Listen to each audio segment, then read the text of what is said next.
tayo nagpapakasakali, ang paglilingkod sa Diyos dapat tiyakin mo. Sa banal na kasulatan, ang totoong ligtas, yung kung nananatili. Na naglilingkod na walang reservasyon. Na ang ibig sabihin, naglilingkod na walang patlang. Kasi ang araw po talaga ng linggo, ang araw ng linggo, hindi ito araw ng pagtatrabaho. Ang araw ng linggo ay para sa Diyos. Alam niyo may mapupunta sa impyerno? Yung walang panahon sa Diyos.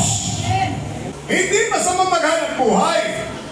Lunes hanggang Sabado, ibinigay sa atin yan ng Diyos para magtrabaho. Pero ang araw ng linggo, para sa Diyos yan. Sasamba ka, gagawin mo ang kalooban niya para maligtas ka.